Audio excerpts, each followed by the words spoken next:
Assalamualaikum warahmatullahi wabarakatuh. Alhamdulillah,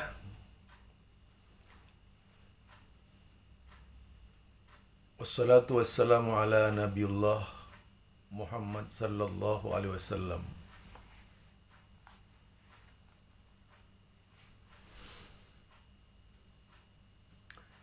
Kembali bersama saya Zulkarnain El-Maduri. Berikut yang akan diangkat berkaitan dengan mereka yang bermazhab. Mereka kelompok-kelompok yang sangat fanatik di dalam mengamalkan ajaran mazhab. Tentu saja bukan ajaran imam-imam mazhab. Ya, karena imam-imam mazhab itu tak ubahnya dan tak lebih dari guru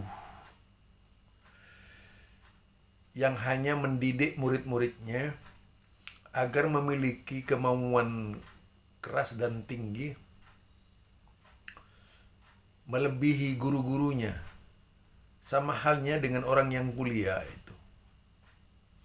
Bagaimana mahasiswa itu memiliki ilmu dari para guru, tapi bukan bermakna mempraktekkan kebiasaan guru. Adabnya bermazhab itu tidak taklid buta, kalaupun mau bermazhab. Tetapi harus sesuai benar dengan perkataan-perkataan Rasulullah Sallallahu Alaihi Wasallam. Karena memang imam mazhab itu tidak mengajarkan perkataan-perkataan yang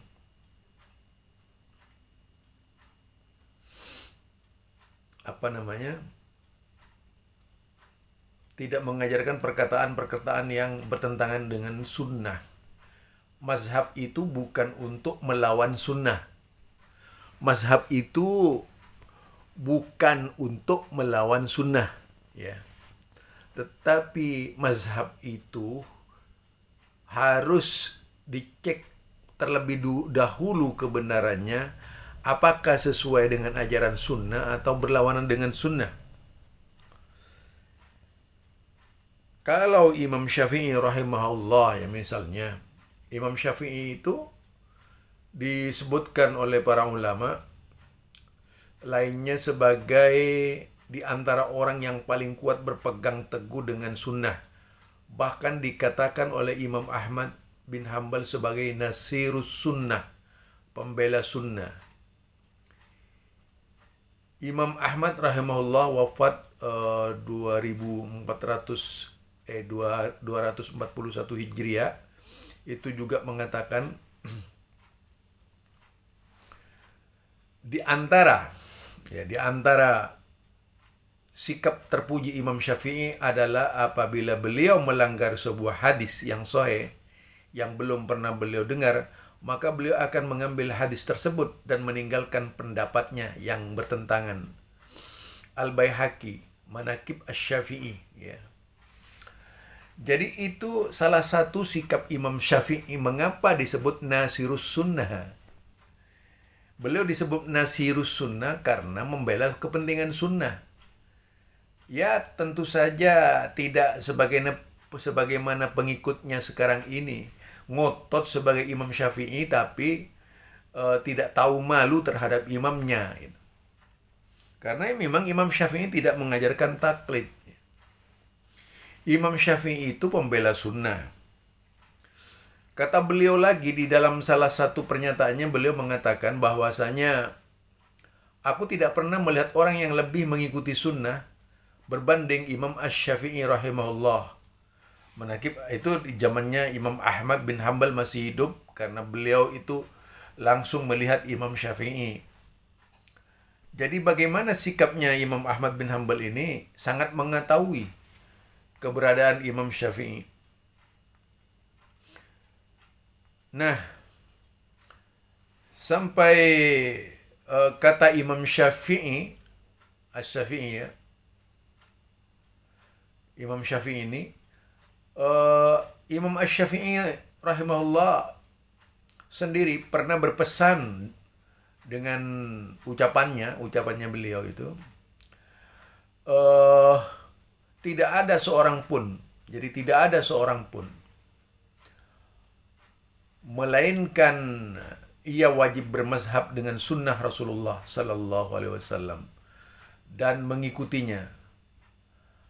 Apa juga yang aku ucapkan atau tetapkan tentang sesuatu perkara usul, sedangkan ucapanku itu bertentangan dengan sunnah Rasulullah, maka yang diambil adalah sabda Rasulullah Sallallahu Alaihi Wasallam. Dan demikian ucapanku dengan mengikuti sabda Rasulullah Sallallahu Alaihi Wasallam. Hal ini disebutkan oleh Ibnul Qayyim dalam I'lam al-Muwaqqi'in.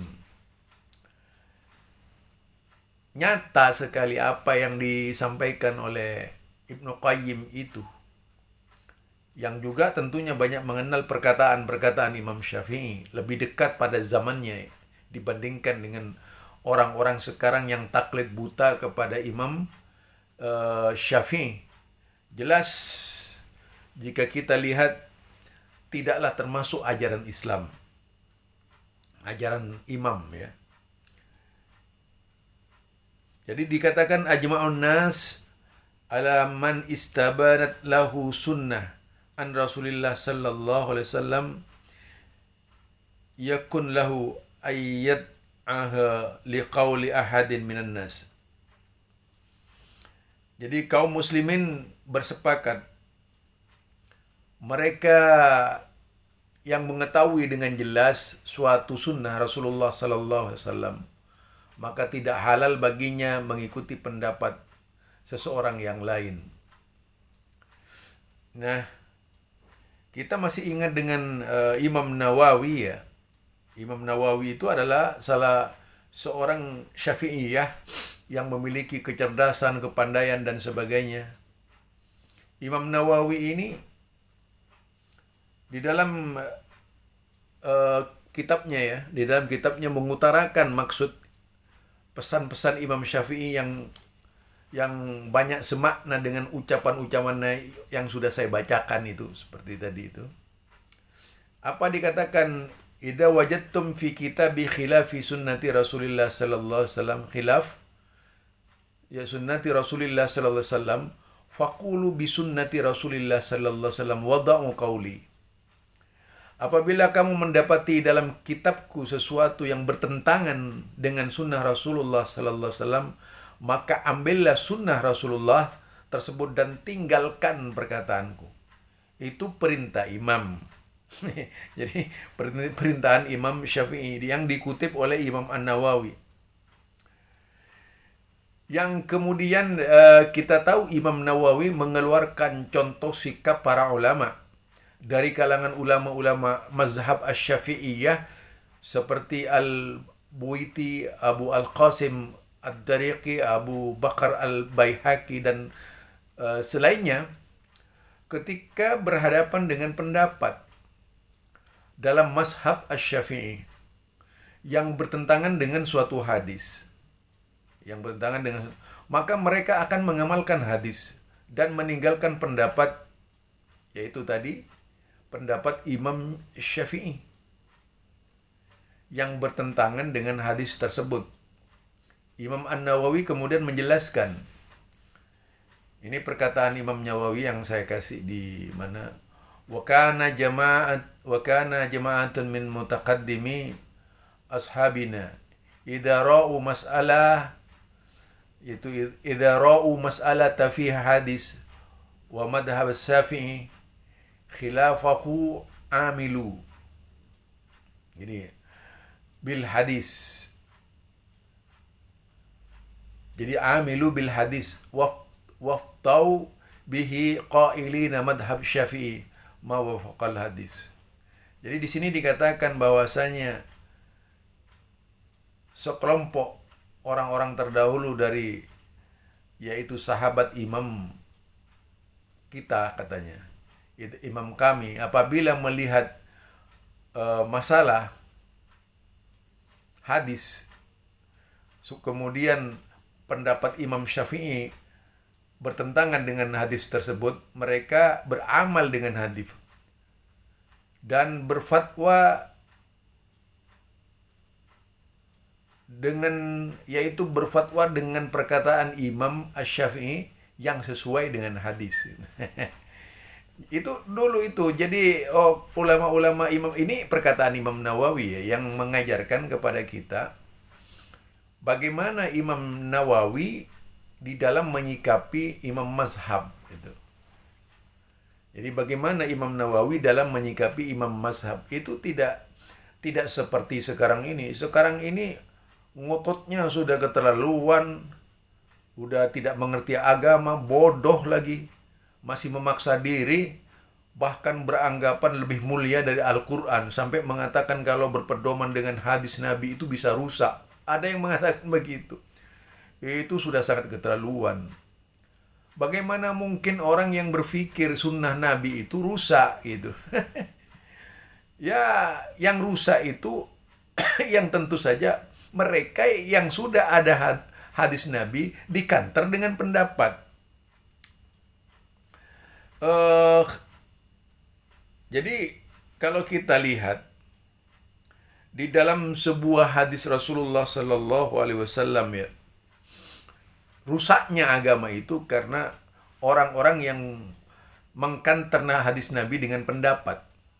Sebagaimana yang dikatakan oleh Ibnu Abbas radhiyallahu an berkata, tamatta'an Nabi sallallahu alaihi wasallam. Jadi Nabi Muhammad sallallahu alaihi wasallam itu berhaji tamattu.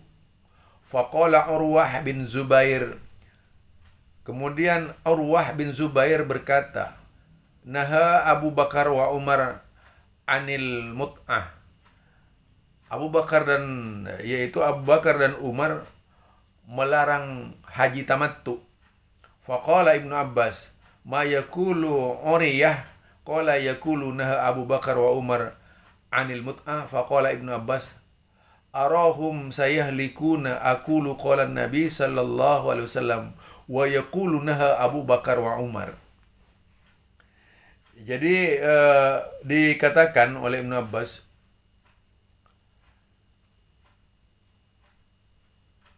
aku melihat mereka akan binasa. Aku qala Nabi sallallahu alaihi wasallam. Aku berkata, bersabda Nabi Muhammad sallallahu alaihi wasallam, wa yaqulu, mereka mengkanter naha Abu Bakar wa Umar. Nah, ini sama dengan orang-orang yang gila mazhab itu gitu.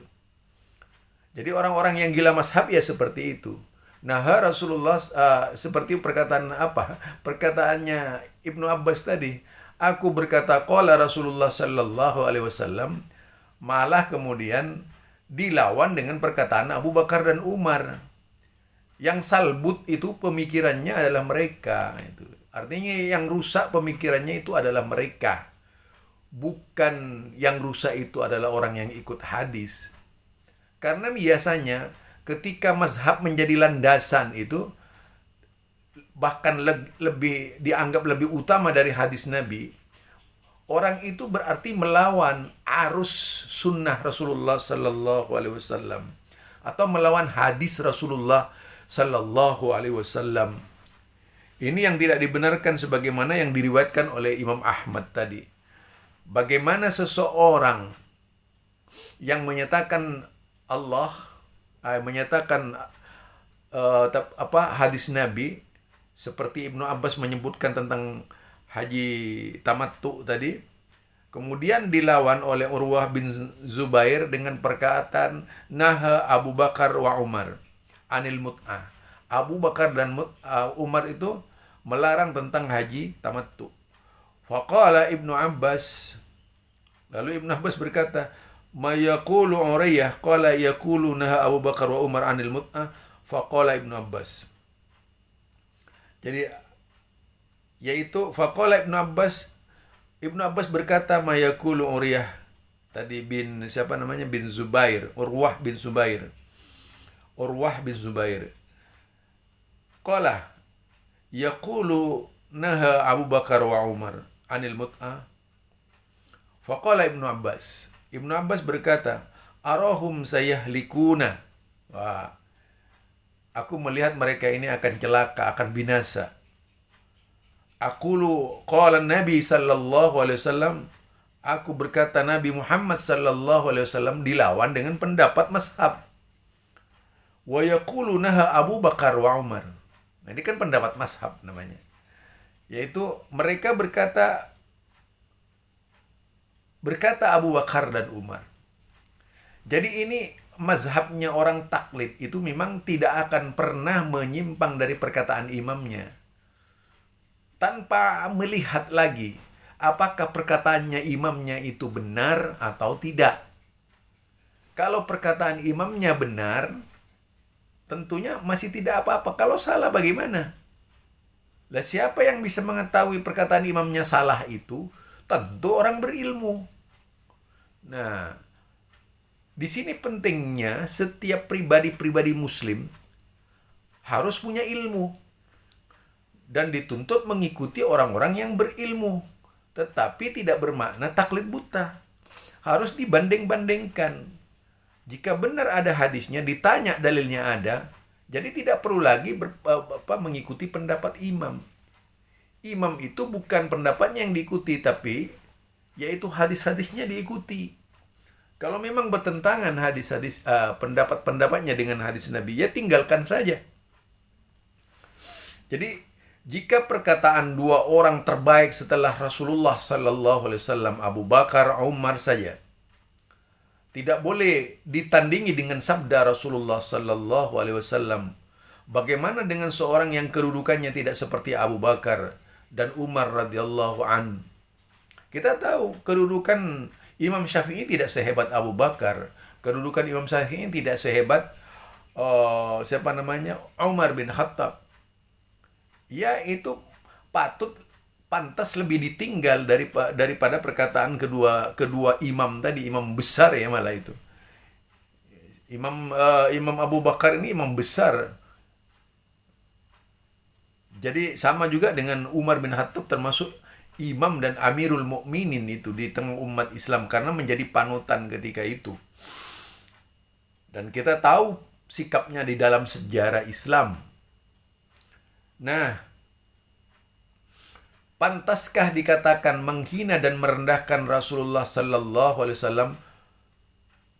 Pantaslah ya, pantaslah dikatakan menghina dan merendahkan Rasulullah sallallahu alaihi wasallam seorang yang lebih mendahulukan perkataan kiainya, tuan gurunya, ustadznya daripada hadis Nabi Muhammad sallallahu alaihi wasallam.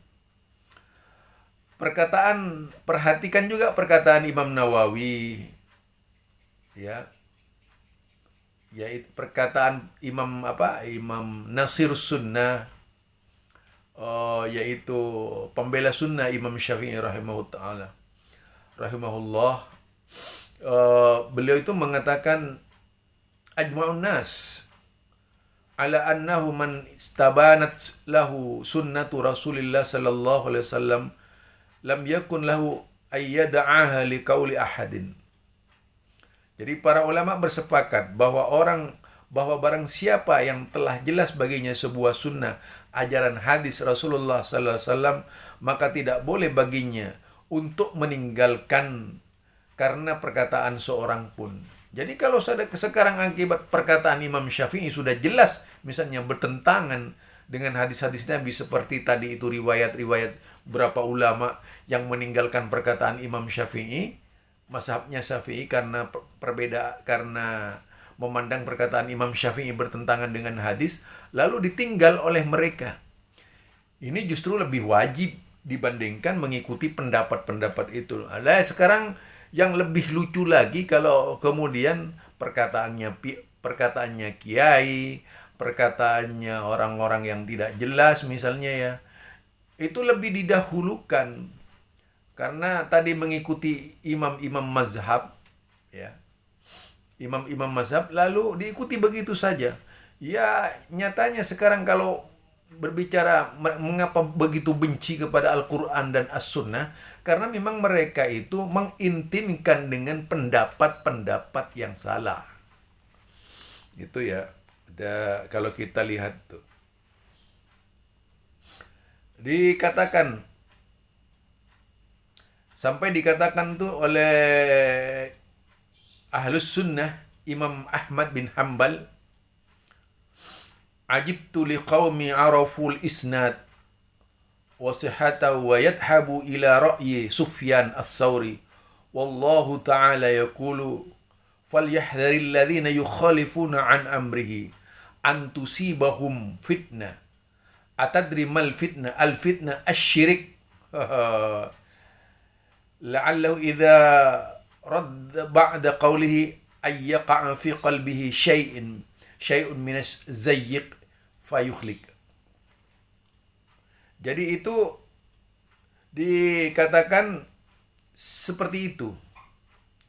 Jadi ajibtu katanya, aku heran liqaumi araful isnad, bagi mereka yang mengenal isnad, mengetahui isnad, sanad dan kesohihan sebuah hadis, wa yadhabuna ila ra'yi Sufyan as-Sauri, lalu mereka mengambil pendapatnya Imam Abu Sufyan as-Sauri, wallahu ta'ala yaqulu falyahdharil ladzina yukhalifuna an amrihi. Wow, diancam dengan Al-Qur'an itu. Jadi ini perkataannya Imam Ahmad ya. Falyahdharil ladzina yukhalifuna an amrihi an tusibahum fitnah. Hati-hati orang yang menyelisihi perintahnya, an tusibahum fitnah. Akan ditimpakan fitnah kepada mereka. Ditanya, atadri mal fitnah? Apa fitnah itu? Al fitnah syirik. Itu syirik. Jadi orang yang mendahulukan perkataan Rasulullah, orang yang mendahulukan perkataan imam-imam terhadap hadis Rasulullah sallallahu alaihi wasallam, itu bisa saja termasuk ke dalam kesyirikan besar. Karena apa? Orang-orang ini berbuat syirik ya.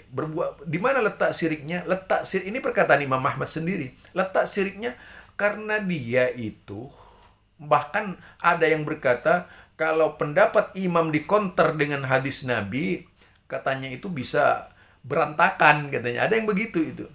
Artinya orang ini berbuat syirik. Berbuat syirik karena apa?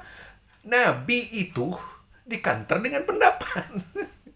Lah, seperti saya katakan tadi itu, Abu Bakar saja didahulukan kalau sudah ada hadis Nabi. Itu salah besar sudah. Apalagi cuman perkataan imam mazhab, apalagi perkataan kiai gitu. Itu kalau kita mau berpegang teguh kepada al-hadis. Jadi di sini jelas, falyahdharil ladzina yukhalifuna an amri an tusibahum fitnah. Maka hendaklah orang itu hati-hati menyalahi perintah Rasul, takut akan ditimpa cobaan atau ditimpa azab yang pedih. Jadi antusibahum fitnah itu. Nah, kalau kita lihat dari sini, tahukah apakah fitnah itu cobaan? Fitnah, cobaan itu adalah kesyirikan. Mungkin jika ia menolak sebagian sabdanya, akan terdapat di dalam hatinya sesuatu dari penyimpangan, maka akhirnya ia binasa. Fayuhlika tadi itu. Maka ia akan menjadi binasa. Nah, di sini letaknya orang yang bermazhab membabi buta gitu ya. Asal bermazhab mereka itu. Satu contoh ketika saya berbicara tarawih itu dikanter dengan pendapat Imam Syafi'i. Ini orang goblok ini. Jadi itu ya. Terasa aneh seorang yang tidak mengenal sejarah Nabi Muhammad sallallahu alaihi wasallam, hanya mengenal sejarah mazhab, mengaku membela Rasulullah alaihissalam dengan maulid saja. Yang kita sering, mereka itu cuma membesar-besarkan maulid seolah-olah itulah lambang cinta yang sebenarnya. Ini juga adalah orang yang tidak mengerti agama. Lambang cinta yang sebenarnya kepada Nabi ketika orang-orang melaksanakan ajaran Nabi itu cinta yang sebenarnya, bukan dengan bermaulid tadi itu. Jadi membela Rasulullah, bukankah pembelaan adalah buah hasil mencintai, dan bukti seorang mencintai adalah selalu mengingatkan dan mengingatkan tidak akan sempurna kecuali dengan mengenal sejarahnya. Oleh sebab itu, para ulama mengatakan, inna man ahabba syai'an aksara min dzikrihi. Sesungguhnya barang siapa mencintai sesuatu, maka ia selalu mengingatnya. Jadi selalu mengingatnya orang seperti itu tuh. Mengingat ajaran-ajarannya. Caranya mengingat Nabi bagaimana? Mengamalkan ajaran-ajarannya itu. Bukan maulid nabinya, bukan merayakan maulid nabinya, tetapi perbuatannya menyimpang dan melakukan bid'ah-bid'ah yang lebih parah. Inilah yang tidak disukai oleh para imam. Imam saja kalau kita lihat itu tidak pernah imam yang 4 merayakan maulid Nabi itu. Itu satu contoh. Lebih mulia siapa? Imam yang 4 atau sekarang orang-orang sekarang terhadap Nabi? Sahabat kurang apa mulianya terhadap di pandangan Nabi itu? Sahabat itu orang-orang mulia, tapi tidak pernah dia mengatakan bahwa mereka melaksanakan maulid Nabi. Kan enggak ya. Ini satu contoh sekarang ini. Padahal melakukan perbuatan bid'ah itu dilarang. Ya. Saya juga, kalau kita baca dalam kitab yang ditulis oleh Al-Hafidz Ibnu Rajab Al-Hambali yang wafat tahun 795 Hijriah ya. Beliau menyebutkan fal wajib ala kulli man balagha amri Rasulullah sallallahu alaihi wasallam wa arafahu ayubayyinahu lil ummah wa yunsahu lahum wa ya'muruhum bi itba' amrihi. Jadi di sini katakan yang wajib kepada mereka yang sampai, yaitu perintah Rasulullah sallallahu alaihi wasallam dan mengetahuinya, untuk menjelaskan kepada umat dan menasihati umat serta menyuruh umat bi'itba' dengan memerintahkan amri, yaitu mengikuti perintahnya. Wa in khalafa dzalika ra'y 'adzim minal ummah fa inna amra Rasulillah sallallahu alaihi wasallam ahaq ayu 'addimu wa yuqtadi bihi min ra'yi. Nah, ini dikatakan ya. Ini jelas sekali. Fa inna amra Rasulillah sallallahu alaihi wasallam ahaqqa, dikatakan wa in khalafa dzalika ra'in adim minal ummah. Dan ketika yang demikian itu, yaitu pemikiran umat itu bertentangan dengan hadis Rasulullah sallallahu alaihi wasallam, fa inna amra Rasulillah sallallahu alaihi wasallam ahaq, lebih berhak ya, ayu addimu, diagungkan, ayu addima wa yuqtadi bihi, lebih berhak diagungkan, dibesarkan, dan yaitu berada pada jalannya, lebih diutamakan, dijadikan petunjuk daripada pikiran muaddim yang diagungkan tadi. Qad alafaha amru Rasulullah sallallahu alaihi wasallam, yang telah bertentangan dengan perintah Rasulullah fi ba'dil asya'i khata' wa min huna raddus sahabat wa min ba'dihim, yaitu dalam sebagian yang salah itu. Wa min huna raddus sahabatu min ba'dihim, sahabat-sahabat sesudahnya itu mereka menolak ala kulli mukhalifus sunnah sahihah, yaitu semua yang bertentangan dengan sunnah-sunnah sahih. Warubama agladu fi raddi, ya la bu'dan lahu bal huwa mahbubun indahum mu'addamu fi nufusihim, lakin Rasulullah sallallahu alaihi wasallam ahabba ilaihim wa amrahu fawqa amri kulli mukhalif, fa idza ta'arad amru Rasulullah wa amru ghairihi fa amara Rasulullah sallam uli ayyuqaddim wa yattabi wa la yamna min dzalika ta'dim. Ya, terus ila panjang banget ya. Jadi intinya kalau kita lihat, apabila perintah Rasulullah sallallahu alaihi wasallam ternyata bertentangan dengan perintah yang lain, perintah beliau ada lebih utama didahulukan. Lebih utama. Jadi perintah Rasulullah itu lebih utama didahulukan dan diikuti, sekalipun orang tersebut mendapat ampunan dari Allah. Bahkan orang yang mendapat pengampunan dari Allah tersebut apabila ia tahu pendapatnya menyalahi perintah Rasulullah sallallahu alaihi wasallam, maka ia pun tidak merasa benci apabila seseorang meninggalkan pendapatnya yang berlawanan dengan ketentuan Rasulullah sallallahu alaihi wasallam. Lah itu ya. Ini bisa dijadikan satu dasar pemikiran. Memang bermazhab itu sampai taklid buta itu haram hukumnya ya. Jadi bermazhab itu sebenarnya bukan makin memperkenalkan kepada agama jika dilakukan dengan taklid buta, tapi bisa menjauhkan. Ya akhirnya bermusuh-musuhan karena kemudian paham-paham mazhab itu disejajarkan dengan Al-Quran. Paham-paham mazhab itu disejajarkan dengan hadis-hadis Nabi. Itu tentunya lebih parah diikuti oleh mereka. Kalau mereka itu bermazhab dan kemudian tidak tahu kalau paham-paham itu bertentangan dengan hadis Nabi. Jangankan pendapatnya imam mazhab tadi, pendapatnya Abu Bakar, Umar saja, jika bertentangan dengan pendapat Rasulullah sallallahu alaihi wasallam, itu jangan kemudian dikantar dengan pendapat Abu Bakar dan Umar, apalagi dengan imam mazhab. Apa ada yang lebih mulia dari sahabat-sahabat Nabi? Ya tidak ada lah. Ya, itu saja barangkali. Artinya di sini memang bermazhab bukanlah salah satu sikap Islam.